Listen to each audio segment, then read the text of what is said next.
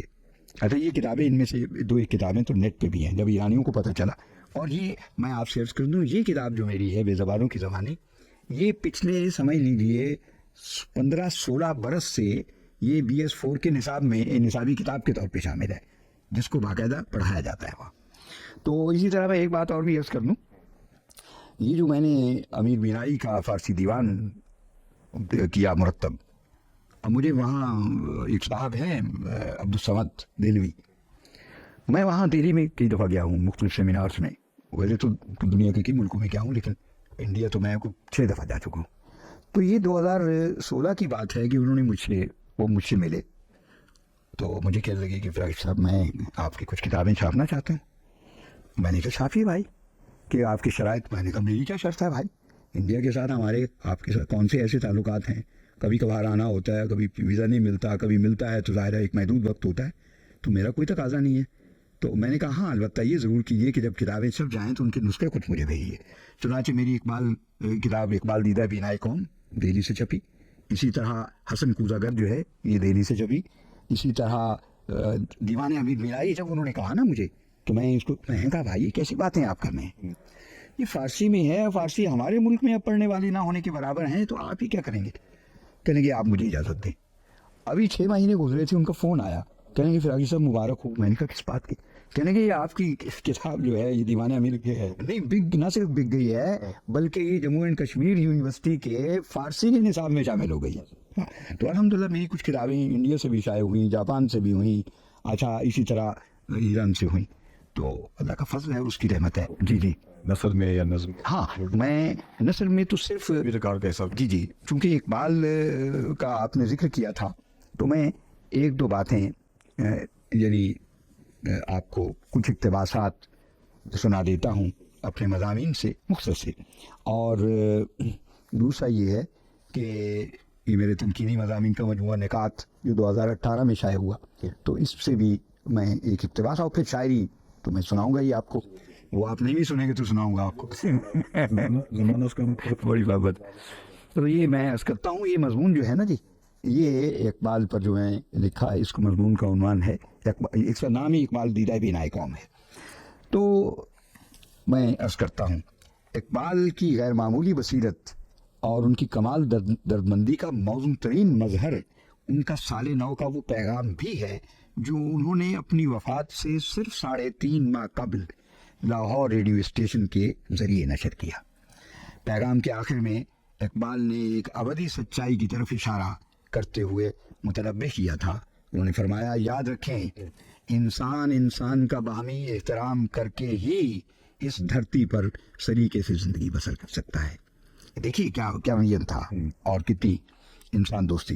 یہ دنیا اس وقت تک خوفناک درندوں کی آماجگاہ رہے گی جب تک پوری دنیا کی تعلیمی قوتیں انسان میں انسان کے احترام کی روح نہ پھونک دیں. صرف ایک وحدت ہی قابل اعتماد ہے, اور وہ ہے اخوت انسانی جو نسل, وطنیت, رنگ اور زبان سے ماورا ہے. میں نے آگے لکھا ہے کہ اقبال کے پیغام میں ان کی روح کی گرمی اور ایقان کی روشنی شامل تھی. دنیا میں جہاں کہیں بھی ایسی روشنی ہوگی وہ اقبال کے نور بصیرت سے آ ملے گی, کیونکہ روشنی کی حریف نہیں ہوتی. یہ اقتباس تھا, ایک چھوٹا سا اقتباس اور سناؤں گا آپ کی اگر اجازت ہو تو. جی بالکل. اقبال نے دانش حاضر کی کوتا نظری کا ماتم کہاں نہیں کیا. بال جبریل میں فرمایا, تازہ پھر دانش حاضر نے کیا سحر قدیم, گزر اس عہد میں ممکن نہیں بے چوبے کلیم. جب تک دانش حاضر اور اس کے اوضاع یعنی مادہ پرستی, جاہ طلبی, جو الارض, معاشی استحصال اور معاشرتی ناہمواریوں اور دیگر سماجی, فکری اور روحانی مفاسد کا المناک منظرنامہ نوع انسانی کی نگاہوں سے کاملاً ہٹ کر ملیا میٹ نہیں ہو جاتا, اور جب تک عشق اور اس کی اضطراب انگیزیاں لوح کائنات سے محو نہیں ہو جاتی، اقبال کے فکر و جذبہ کی عصری معنویت برقرار رہے گی۔ اردو فارسی کا یہ بے مثل شاعر، کوہستان خیال کا یہ محراب گل، یہ فرضی نام تھا جو اقبال نے رکھا اپنا نام، ہماری کشت جاں میں عشق و مستی کے پھول کھلاتا رہے گا۔ اور فکر و فلسفہ کا یہ میر نجات نقشبند، یہ بھی فرضی نام ہے جو اقبال نے اپنے لیے خود رکھا اپنا نام، ہمارے لیے نئے نظام عالم اور نئے آدم کے ظہور کے نقشے اور خاکے مرتب کرتا رہے گا کہ اس میر نجات کے سینے کو صاحب نظروں نے ایک ایسا تجلی زار بنا دیا تھا جس کی مثال ہماری کئی صدیوں کی شاعری میں ڈھونڈے سے نہیں ملے گی۔ میرے 2 مجموعے تو شائع ہو چکے، نقش اول آپ کو معلوم ہے، شاخ زریاب، بلکہ یہ شاخ زریاب کا تو اب 3را ایڈیشن اگلے چند دن میں چھپ جائے گا۔ اچھا، اور آج بھی شاعری پڑھی جاتی ہے؟ جی پڑھی جاتی ہے الحمدللہ۔ اور دوسری بات میں عرض کروں، یہ پوری شاخ زریاب کی شاعری جو ہے، یہ جامع الازہر میں ایک مصری خاتون نے اس پوری شاعری کا، شاخ زریاب کا عربی میں ترجمہ کیا ہے، اور اس پہ حواشی بھی لکھی ہے، اور وہ ان کا ایم فل کا موضوع تھا جو مجھ تک بھی پہنچ چکا ہے، اور بڑا اچھا ترجمہ کیا انہوں نے۔ تو نقش اول میرا پہلا مجموعہ تھا، یہ دوسرا مجموعہ ہے، اور تیسرا مجموعہ جو اس وقت پریس میں ہے وہ چراغ سبز کے نام سے ہے۔ تو میں ان تینوں سے 2 3 چیزیں، 4 چیزیں آپ کو سناؤں گا۔ سب سے پہلے تو میں نقش اول کی شعر آپ کی خدمت میں پیش کرتا ہوں اور ناظرین کی خدمت میں پیش کرتا ہوں۔ میں ہر ایک بات کہاں کہاں نہیں بھولتا، مگر ایک شام فراق جاں نہیں بھولتا۔ وہ جو روز دیتا سا صبح نو کی بشارتیں، وہ ہوا کا موجہ مہربان نہیں بھولتا۔ وہ جو چرخ جاں پہ بس ایک پل کو جلا بجھا، وہی ایک شہاب شرر نشاں نہیں بھولتا۔ کبھی خواب میں، کبھی رت جگوں کے عذاب میں، وہ ستارہ سر کہکشاں نہیں بھولتا۔ ایک اور غزل ہے، نہاں نظر سے ہے اور دو بدو پکارتا ہے، یہ کون ہے جو مجھے 400 پکارتا ہے؟ نہ اس سے رشتہ جاں ہے، نہ اس سے ربط نظر، تو کس لیے اسے میرا لہو پکارتا ہے؟ اور عجیب شہر شکم مست میں گرا ہوں جہاں، ہر ایک صرف کلو وشربو پکارتا ہے۔ یہ کس کی نیزہ صفت لے فضا کو چیرتی ہے، یہ کون دل زدہ راتوں کو ہو پکارتا ہے؟ بشیر دیکھیے، صدائیں سلب ہوئی کس مقام حیرت پر کہ میں پکارتا ہوں اور نہ تو پکارتا ہے۔ صدائیں سلب ہوئی کس مقام حیرت پر کہ میں پکارتا ہوں اور نہ تو پکارتا ہے۔ اور لکھی ہے دشت نوردی نصیب میں پھر سے، کوئی اسی کی طرح ہو بہو پکارتا ہے۔ لکھی ہے دشت نوردی نصیب میں پھر سے، کوئی اسی کی طرح ہو بہو پکارتا ہے۔ اب یہ دوسرا مجموعہ جو شاخ زریاب ہے، اس سے کوئی کچھ چیزیں آپ کی اجازت سے۔ اچھا، یہ غزل جو میں سنانے لگا ہوں، یہ تو امجد پرویز صاحب نے گائی بھی ہے اور بڑی مقبول ہوئی یہ غزل۔ تیری گلی میں گئے کتنے ماہ و سال ہوئے، گزر گئے کئی موسم ہمیں بحال ہوئے، اور زباں میں تھی ابھی لکنت کہ حرف عشق کہا، زباں میں تھی ابھی لکنت کہ حرف عشق کہا، لڑک پنا تھا کہ زنجیر خد و خال ہوئے، میں مسکراتا رہا اور مسکراتا رہا۔ سوال مجھ پہ کئی میرے حسب حال ہوئے، نہیں کہ کوہ کنو قیس کا زمانہ نہیں، مگر یہ بات کہ یہ لوگ خال خال ہوئے۔ اور ٹھہر گیا سوا نیزے پہ آن کر سورج، گزر گئیں کئی صدیاں ہمیں بحال ہوئے، معاف کیجیے گا، گزر گئیں کئی صدیاں ہمیں زوال ہوئے۔